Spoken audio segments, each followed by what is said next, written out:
he is a serial killer. On August 31st, 2016, 30-year-old Kayla Brown and her boyfriend, 32-year-old Charlie Carver, went about what should have been a normal day. Surveillance cameras caught them leaving work that afternoon, and later that evening, they were supposed to have dinner with a friend. But the couple never showed up. When police and family checked their home, nothing seemed out of place. The lights were off, the house looked untouched. But there was one glaring sign that something was terribly wrong: Kayla's dog. She adored that dog and would never have left it behind. Yet there it was, locked inside the house with no food or water. It was as if the couple had simply vanished. For weeks there were no leads. Friends, family and investigators tried everything, posting online, searching neighborhoods, following every tip. But there was nothing that tied their disappearance to a suspect, and no theory made sense. Then, on October 2nd, more than a month after they vanished, Charlie's Facebook account suddenly lit up. Posts started appearing, claiming that Charlie and Kayla were fine, that they were just taking some time away and that they didn't want to see anyone. But nobody believed it. The posts didn't sound like Charlie at all. In fact, they seemed designed to shut down concern, and it only made the mystery darker. It wasn't until November 2016 that investigators made a break. Using cell phone data, they traced the couple's last known signals to a rural property in Woodruff, South Carolina, land belonging to a man named Todd Kohlhepp. When deputies searched the grounds, one officer thought she heard banging. At first, they weren't sure where it was coming from, but as they followed the sound, it grew louder. They stopped at a 30-foot shipping container. Inside, locked by heavy padlock, they found Kayla Brown. She was chained by the neck, screaming for help. She had been kept there for 2 months, but Charlie wasn't with her. Bolt cutter. Just hit the chain right there, loose. Just right there at her hand, Brandon. We'll get it off. We'll get it off here. Cut it right here.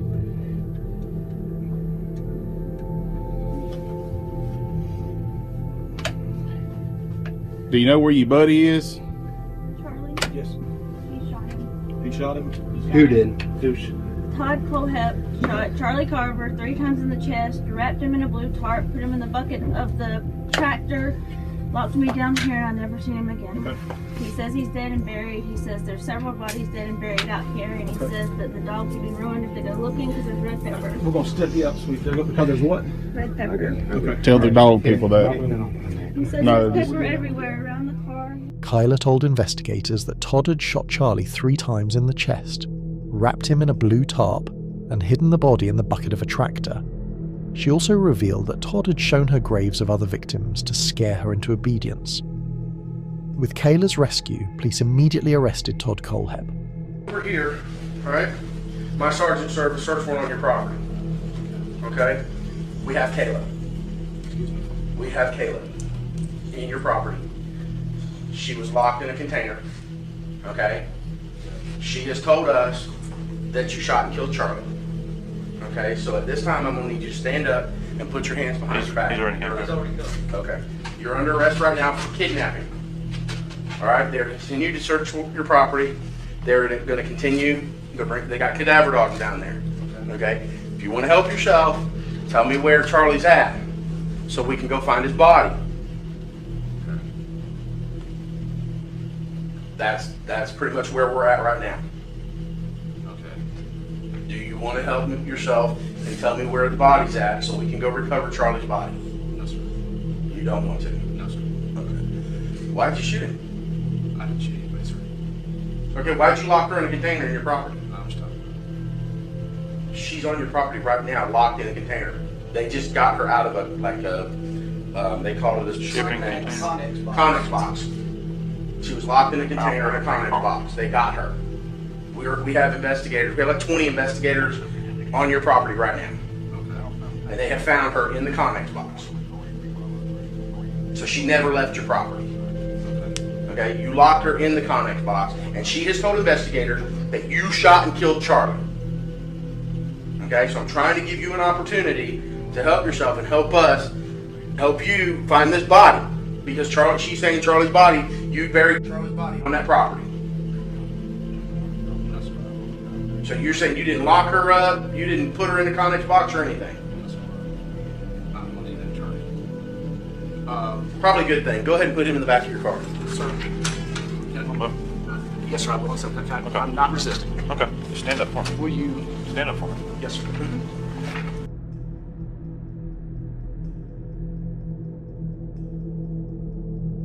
To outsiders, Todd Kohlhepp didn't look like a monster. He was a successful real estate agent. He had employees, ran his own company called TK Real Estate, and was described by co-workers as hardworking and ambitious. But beneath that public image was a lifetime of violence and secrets. Todd was born in 1971 in Florida, but raised in South Carolina and Georgia. He had a rough relationship with his stepfather, often saying he wanted to live with his biological dad instead. As a child, he was aggressive and cruel. He was known to throw sand when angry, push other kids down, and hurt animals. I had to get rid of the anger. And nothing I did seemed to help. He'd throw sand, and when he wanted something, he would push them down. And his mother remembered shocking incidents. Once he used scissors to stab a girl in the leg on a school bus. he stabbed her in the leg.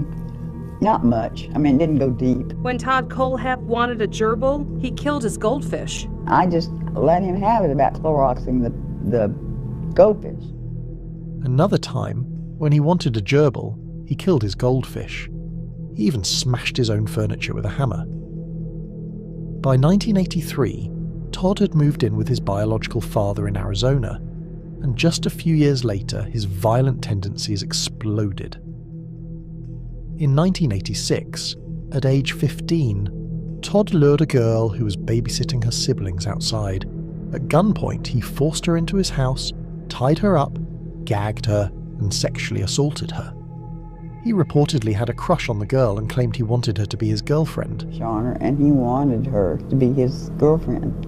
And Todd went down there and got her and brought her home. And At gunpoint. yes, he did. In 1987, he pled guilty to kidnapping. The other charges were dropped, but he was sentenced to 15 years in prison.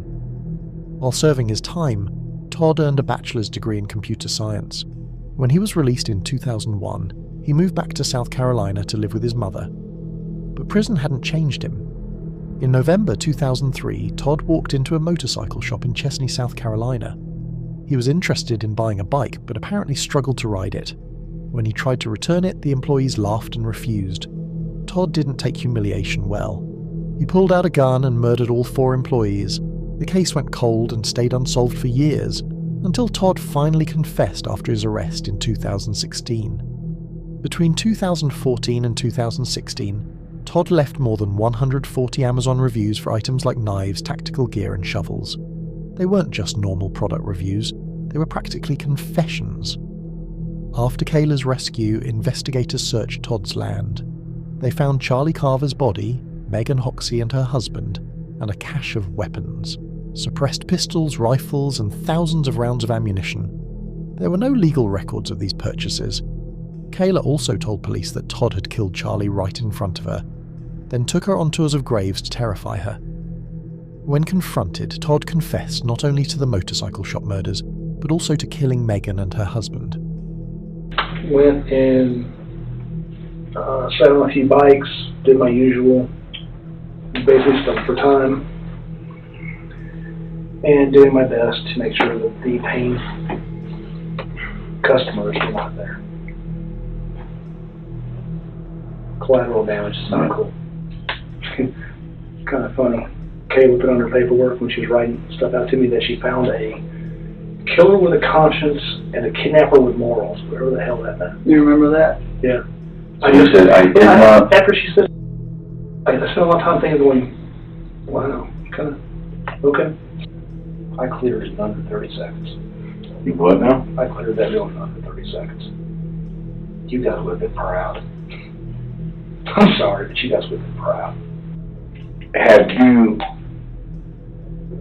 killed anybody else in Spartanburg? No, sir. Have you killed anybody else in South Carolina? No, sir. Have you killed anybody else? And this is where I ask you this. Is that enough? Oh, there's a collar in there. That collar was Kayla's. Neck collar? Yeah, she had me order it. She asked you to order it? Yes, sir.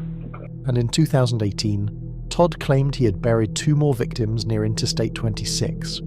Authorities searched but found nothing. Todd Kohlhepp was ultimately charged with 4 counts of murder for the 2003 motorcycle shop killings, 1 count of kidnapping for Kayla Brown, 3 counts of murder for Charlie Carver, Megan Hoxie, and her husband. He struck a plea deal that took the death penalty off the table. In exchange, he was sentenced to 7 consecutive life sentences, plus an additional 60 years for sexual assault and kidnapping. Todd has admitted that there are still more victims, though he's never given full details. His property, once called his killing field, was sold in October 2018 for over $700,000. Kayla Brown survived what most people couldn't. Because she lived, investigators finally uncovered the true scope of Todd Kohlhepp's crimes. The first 2 weeks I was there in the building, my ankles were cuffed, my hands were cuffed behind my back, and I had a chain around my neck. It's really even moved the first week or so I was there. What did Todd do while you were there? He would get there between 1 and 3 o'clock every day, take me up to the main building, beat me, make me do whatever he wanted sexually, and then he'd put me back in the building. And then he would always come back between 5 and 7, take me back up to the building, beat me again, most of the time, do whatever, get whatever out of me he wanted sexually again. And I refused to do anything he wanted.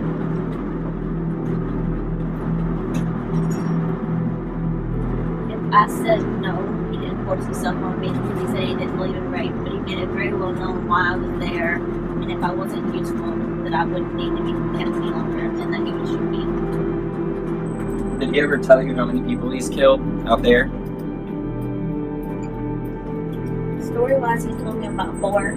He also told me that he walked into, a few years back, that he walked into a bike shop in Anderson and shot 4 people and left, and they never found out who did it.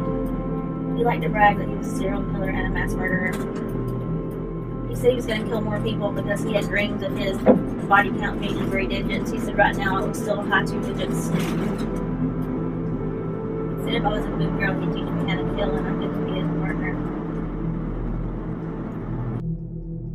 But even today, the full number of victims remains a mystery. Todd himself has hinted at more.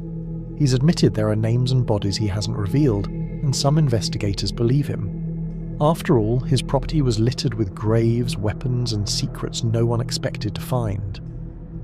For Kayla, survival meant more than just freedom. Her testimony gave closure to families who had been waiting years for answers, and it exposed the double life of a man who seemed successful, even ordinary, while hiding one of the darkest killing sprees in South Carolina's history.